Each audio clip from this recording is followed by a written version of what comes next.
I just saw a lady's video where she was relaxing a 3-year-old's hair. The baby cannot be more than 3, and I just thought, okay, let's talk about this honestly and without shame.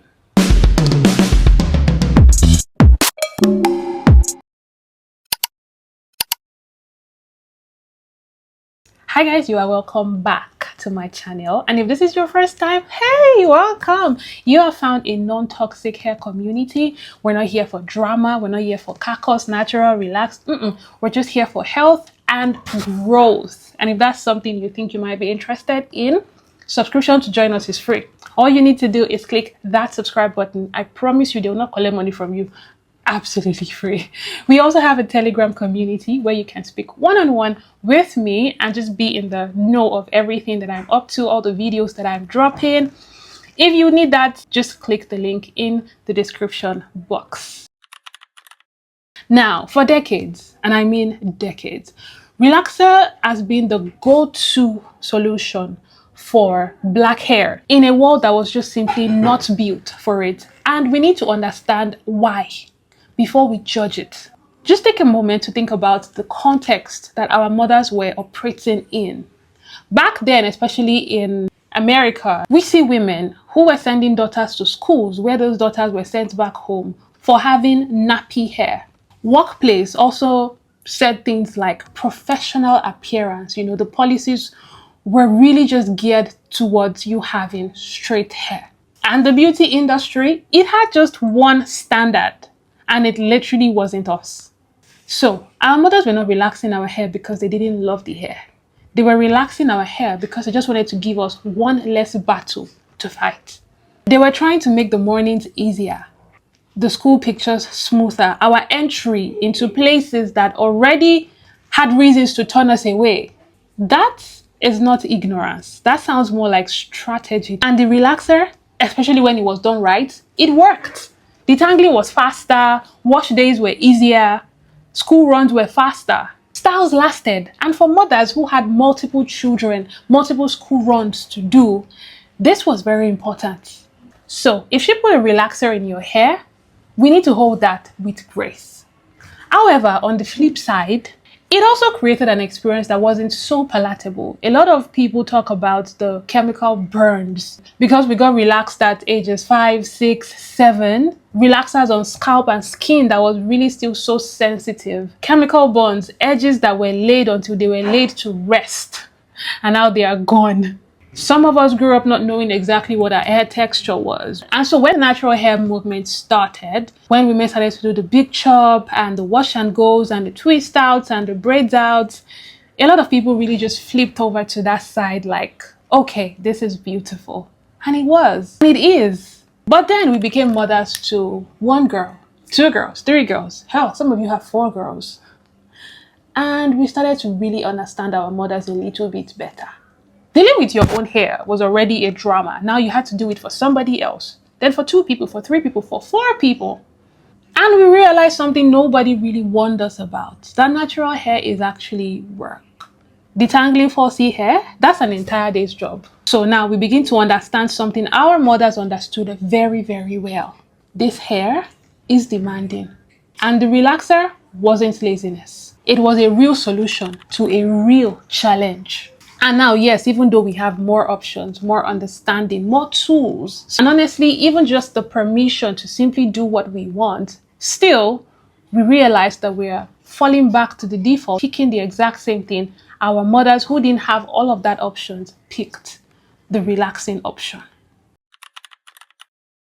Now, I can sit up here with my child-free self, talking to you who has 1, 2, 3, 4 girls. I, with my uninterrupted 8 hours nightly sleep, can sit up here talking to you who is running on 2 to 3 hours of sleep every day. I, who has a monthly grocery bill that can allow for multiple hair care products, can sit up here talking to you whose weekly bill alone cannot even be compared to all of my 2-3 months grocery bill. I can sit up here and just advise you, but still, please hear me out. One of the things to actually educate a girl child is actually on our appearance, and the hair is one very important part of that appearance. And the relationship that they have with their natural hair first is very important. We need to raise girls who have a healthy relationship with their natural hair first, such that if they still choose to go ahead to chemically alter it, it will be a choice, not the default. Not because the world said they had to, not because their mom didn't know any other way. I've always said that I'm a non-toxic hair influencer for this very reason. I've had this consistent thinking about both natural hair and relaxed hair because I was given this option. It wasn't a default for me, it was a choice. I was a teenager. I was 13 before I got my first relaxer. I begged my mom to get me the relaxer because I really totally knew and understood my natural hair. And I would see my mom, who could comb her hair with a tail comb, a rack comb, I don't know whatever you call it, a picking comb. And I had to break multiple big hand combs every other week. And I'm like, okay, seriously, give me whatever it is that you are on. And she didn't say yes to me until I was about 13. I was in my penultimate year in secondary school. I think that is high school for those who are not Nigerians. I'm just saying I really know and understood my natural hair before I chose and decided to be relaxed. And even when I got a relaxer, it was more like a blowout. And so when I became a very bone straight natural, I was able to just retrace my step to understanding that, okay, it's the middle ground you want to stay. To have a healthy, relaxed hair, you still have to have this healthy relationship with that natural hair. You're not running away from it. The healthy place to be is actually in that middle ground, and I was able to just understand that and even start to teach other people that. And so you would just see that healthy mindset, if I do say so myself, about my hair in every state that it has been. And this is one thing that we really need. We don't want people fighting in other people's comment section because they chose to relax their hair. What they're really doing is projecting their own inability to make that choice, or those who are fighting those who are natural and speaking ill of the natural hair because they chose the option. We just don't want that toxicity, and it starts from just having a healthy understanding and relationship with the natural hair first. And choosing any other option, relaxing, locking your hair, bleaching your hair, cutting your hair, should be a thing of choice. So while we will cover products and techniques for you to employ, the most important thing is how you talk about the natural hair with your daughter. This matters as much as the way you handle it. If wash day is always a battle and your daughter can already hear you sighing and just gearing up to do this crazy work, she's going to feel it. And she's going to start to learn that her hair is a problem, that it is difficult, that it is too hard, and she will carry that. So let's start here. Normalize the process. Make wash day something that happens, not something that looms like, oh, wash day, the dreaded wash day is coming soon. No, it's just wash day. I mean, yeah, it's time to wash the hair. And yeah, some of them might be tender-headed. That's okay. Validate it. Put on a favorite show. Make it something fun, because that mindset is very important. Teach her to see it that way from the very beginning. Now, how can you actually make it through the actual work? Listen, the most important thing is to lose the pressure. I wish I could sit a lot of people down. Like, get rid of the pressure. Most of these little girls don't even care about the hair like that. It's just hair to them. You are the one who wants them to look better than somebody else's child. It's a competition of the mothers, not the children. So when you're looking to do complex hairstyles and, put this attachment and this bead, and some of you are even doing frontals for children, it's like, why are you pressuring your own self?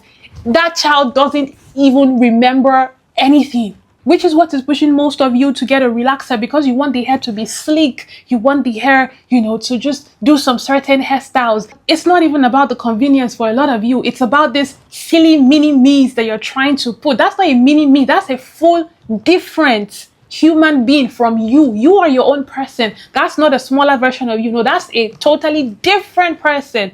And you need to lose that pressure and aesthetics that you're just trying to do for the gram. Let kids be kids. So my rule of thumb is, as long as it is neat, that is all you owe anybody. And even neatness is subjective, because now a lot of you are thinking neatness is slick edges. No, neatness is just, it's not smelling.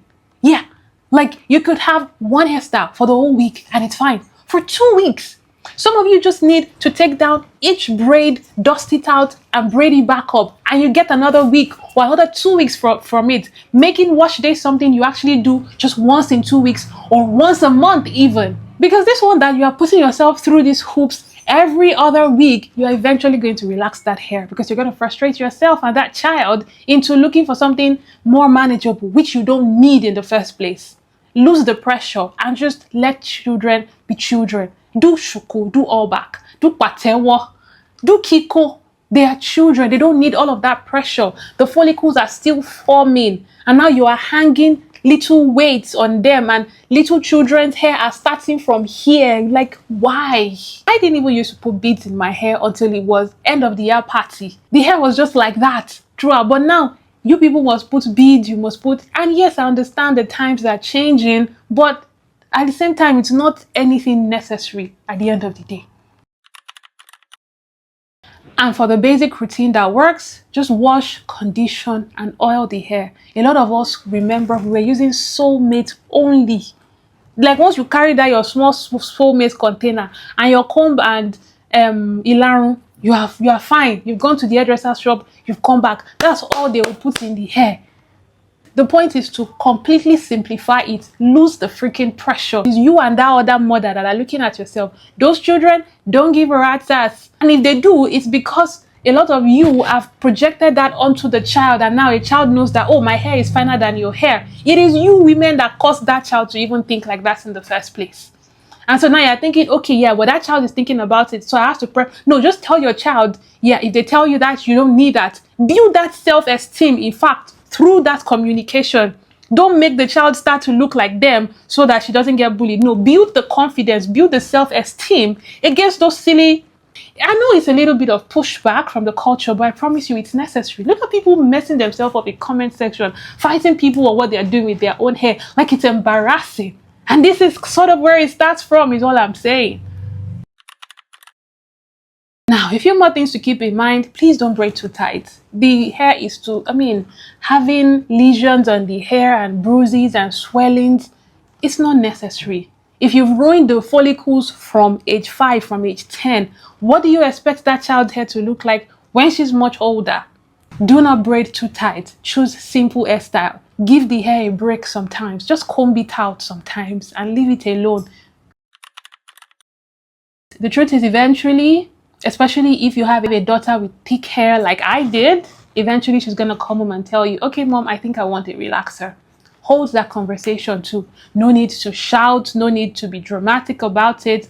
Understand why she wants a relaxer. Is she being bullied? Does she think she needs to look a certain way? Understand exactly what is driving it. And that is what you really want to address. And if you really see that it's just the choice that she wants to make, start slowly, Start with a silk press. See how she likes it. See how she wants to get back to her curls or not. And if she, at the end of the day, just wants the relaxer, that's fine. Let her know anytime she can always switch back. Because yes, it's not just hair, but at the end of the day, it's also just hair. 1 minute you can lock it, 1 minute you can relax it. 1 minute you can wear your curls, the next minute you can cut it off. It's not just hair, but at the end of the day, it is just hair. And if she's finally thought it through and she still wants a relaxer, get it professionally done. Let her understand that it is also hard. It's just not as hard, but it is still hard, right? Let her understand the aftercare, the maintenance that it takes. Let this be the difference between our mothers and us. Not just to undo what they did, but to do it for the right reasons and to do it properly. If this video resonated with you, I'm sure you can think of another mama that needs to see this. So please share this video with her and let me know in the comment section, what was your experience with your mom, and your hair growing up, and what are you doing differently with your daughter? And I guess I will see you in the next video.